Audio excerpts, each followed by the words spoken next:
Isaiah 32, let's take from verse 15. Until the Spirit being poured upon us from on high, the wilderness be a fruitful field, and the fruitful field shall count for a forest. It is the Holy Ghost that increase, not your prayer. Many are praying without the Holy Ghost. Where the Spirit of God dwells, discipline is there. A Christian living a life of no discipline, you don't have the Holy Ghost. Your prayer life without the Holy Ghost will keep you in one spot. Your prayer life, some people are in the church, they stand to pray, but the Holy Ghost is not standing in their life. I tell you the truth, you can be in the wilderness for 39 years and you are complaining to people you are praying. It's not complaining to people I have prayed. Complain to people, do I have the Holy Ghost? Everybody is a prayer warrior, but not everyone is a carrier of the Holy Ghost. Men are not desiring the Holy Ghost, but men are desiring men. But the fire will not please a man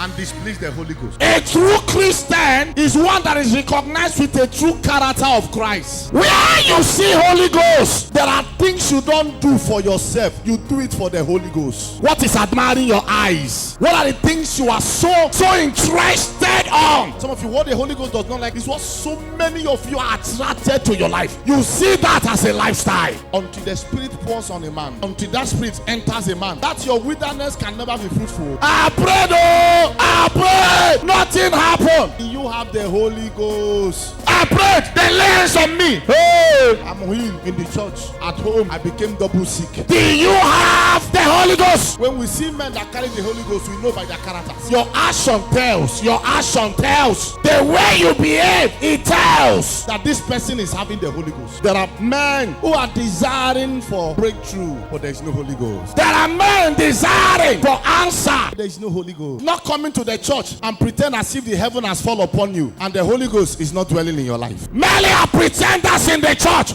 Hear me. You are pretenders. Your character is what will prove what you carry in the church. The God you are pretending that you know, you don't even know that God. If you know that God, your character is what will show that you know the God. A God you cannot respect, a God you cannot fear with your body, a God you cannot respect with the kind of things you do. You don't know him. If you know him, the respect will be there. Anyone that justifies wrong is not worthy to be called a child of God. There are many of you who don't understand what the Spirit is. If you can't fear God with your body, I wonder who else you will fear. It's my proof, proof that you have the Holy Ghost. If you have the Holy Ghost, when discipline comes on you, that discipline will remind you of your wrong. Anyone who is against discipline and you call yourself a child of God, I tell you, you don't have the Holy Ghost. But in your weakness, make sure you don't forget your place of prayer. People like Peter are in the church. That Jesus told Peter to come. And Peter was walking on the sea, going to meet Jesus. Instead of Peter looking at Jesus, and Peter's attention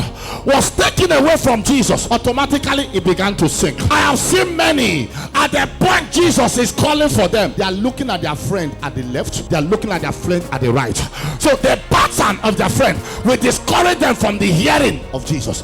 And the moment that begins to happen, you have started sinking. Men that hear God and men that have few friends. Because your lifestyle will not please many. Your lifestyle will please few. I am a child of God. Look at the things you love. The Holy Ghost that cannot discipline your attitude cannot raise you from your attitude. You don't even care. You don't care.